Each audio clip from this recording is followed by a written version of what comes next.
Next up, we have a very illustrious guest, one of the world's foremost collectors, investors, and thought leaders in the NFT space.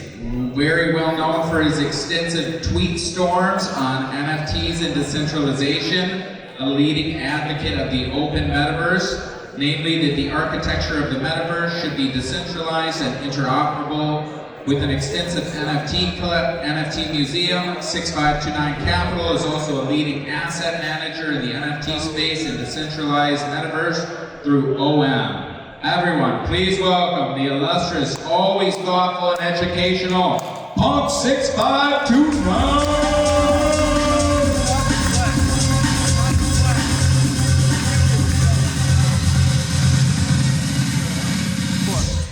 Hey buddy, how we doing? Hello, sir. What's up? What's up? Can you hear me okay? We can hear you okay. So, tell us the origin story. We're getting everybody's kind of how they got involved in CryptoPunks at first. What was your, when did you first come to this? When did you first learn about this? And what was sort of the thought process behind kind of using this as an identity? Oh, that's a good question. So, I had looked into NFTs in 2017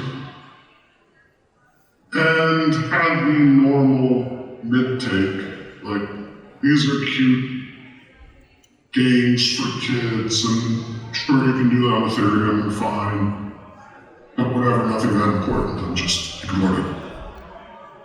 And then sometime in late 19, early 2020, I started getting this weird feeling in my stomach that I was missing something, and that I needed to spend more time on this. And so I started, messing around, buying some NFTs, nothing very important. I think my first NFT was $10 or something, $20. And when I first started, like, I'm definitely not buying a CryptoPunk. Those things are ridiculous. They're like $30,000. Why would I buy that? And then within a few weeks, literally weeks, I'm like, no, that's wrong. I need to have a CryptoPunk.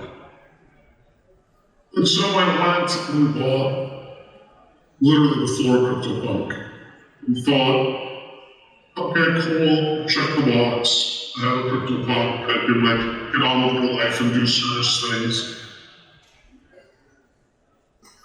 And that lasted about 24 hours. Because I was like, I don't really like this one. This other one's better. And I'm sitting here, I'm a grown adult with serious responsibilities. And I'm sitting here on the CryptoPunk side of my mom, the smallest was a little better. And so I ended up flipping it for a 2-week loss and got one that I liked a little better. And that lasted a couple more days. I'm like, well, no, I don't like this one. I mean, it's nice, it's cool, but it's not me. Then I bought another one that was like $50 grand, right? It was 30. I don't remember what it was. It was 20, the first one was 20-something each, and the second was 35 each. I'm like, all right, I'm done now. I'm definitely not buying anymore. I'm not buying anymore. It's ridiculous. I cannot believe I'm doing this. And then I saw 6529. And I was like, oh man, this one's better. This one's more me than the other ones. And it was 99 ETH, and I'm like, there's absolutely no way I am spending 300 grand on a CryptoPunk record. No, impossible. And then I find myself going back to the site and looking at it. One of my buddies that I got him into CryptoPunks. I'm like, yeah, that's a good one. Maybe I'll buy it. How do you mean you're gonna buy it? You can't buy it. I don't like that. There's a whole thing story, there's another grown adult, right? And so, I think it took 3 weeks. Does that catalyst escalate quickly? And then went 3 weeks from like, I'm not gonna buy, all right, maybe I'll buy a 4-punk. So I had 4 punks and 6529. And then that was that. Obviously that was the one that fits. There was no question I was gonna now then get it for one. So that's the origin. And so, did you have like an online sort of like presence before this, or was this really the kind of like catalyst that sort of, you know, kind of had you have more of like a public, you know, online persona? No, I have an online presence for quite some time outside of 6529. And at the time that I was buying 6529, but I was not acting online as 6529, right? At all. And the moment when I decided to use 6529, and the reason I did was the following. By the middle of that summer, and I won't get into all the details because if I will, it'll take like 2 hours. But obviously I think decentralization is important. I've been working in crypto for a decade. And I've always believed that we've been in this kind of pre-consumer era. And you know you're in a pre-consumer era because you're talking to people about how many transactions per second Ethereum can do. But you know, nobody cares about this stuff, right? Like 2% of people care about this stuff, but like no real human being cares, right? They want to use Instagram, they don't care how cool the back end is of Instagram, if they use Python, if they're using apps, on web services, like, oh, I didn't care about this stuff, right? No normal people care. And I have concluded that like NFTs are in fact crypto's consumer technology. They're the ones that can like go all the way.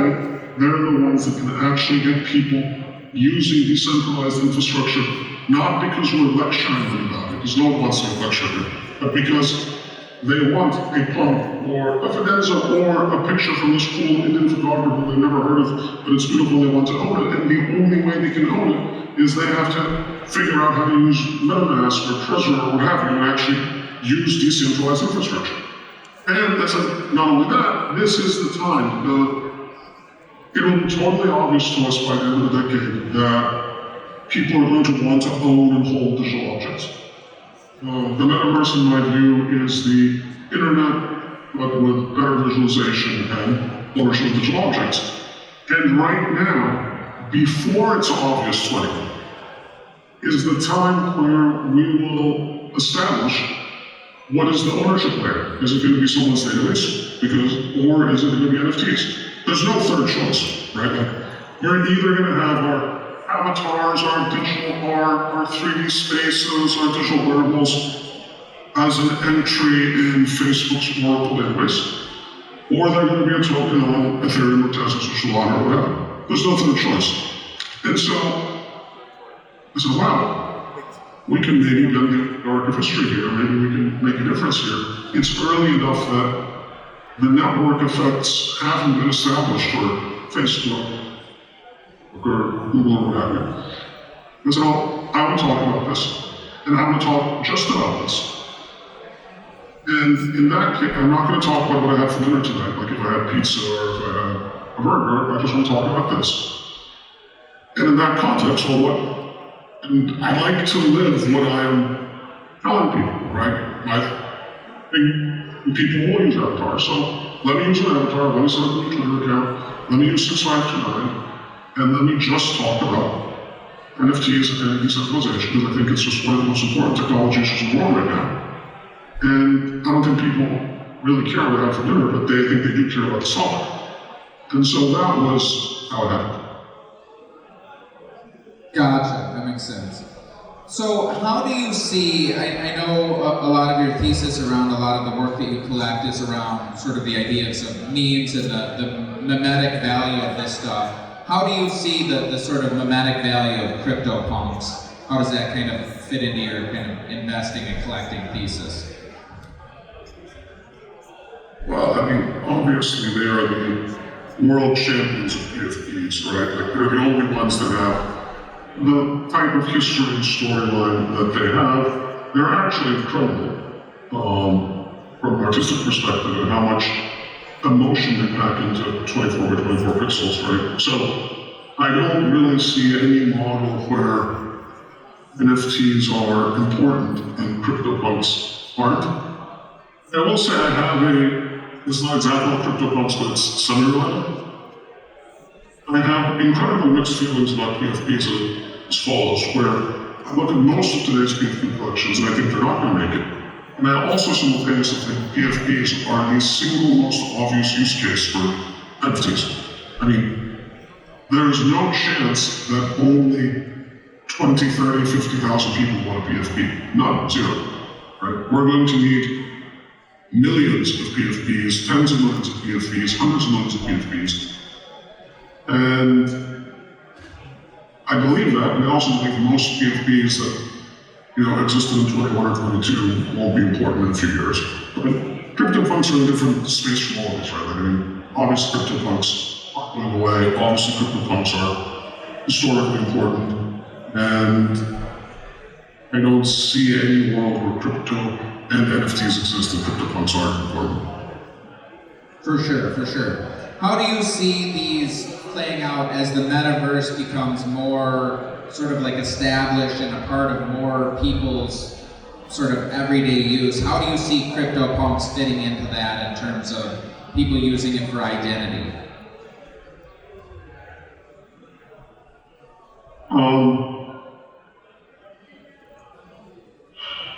I mean, arguably, quite a few people use CryptoPunks for identity now, right? And even now, before the quote-unquote metaverse becomes important, right? Arguably, Twitter is a form of proto-metaverse, particularly NFT Twitter.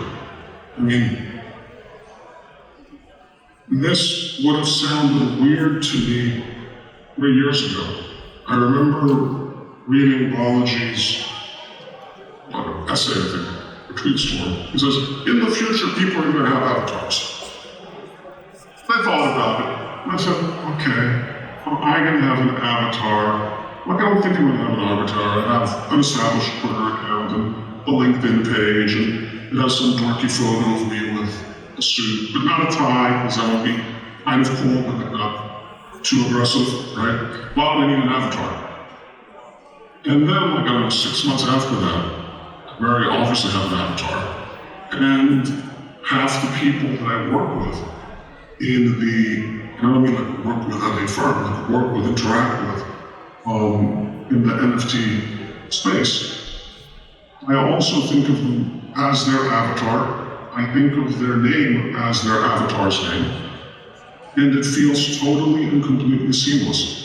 It feels totally and completely seamless that 1 minute I might be speaking to someone in the physical world where I'm using one set of names and one set of images for people. And then I slip into a work stream in the virtual world, and half the people are avatars, and those half are eponymous and half are pseudonymous. Everyone's pseudonymous, right? There's nobody who's actually anonymous. There's no persistent identity if you're actually anonymous, right? So it's eponymous and pseudonymous.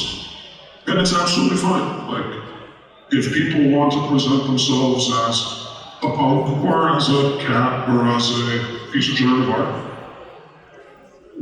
why would that be a problem? In fact, I think a lot more people are going to want to do that. Why would it be the case that the world only wants to present itself the way you do on LinkedIn? I mean, like, it's boring. For sure, for sure. Well, unfortunately, sir, we are out of time. I could definitely talk to you forever about this stuff. Everybody, let's give it up. Punk 6529!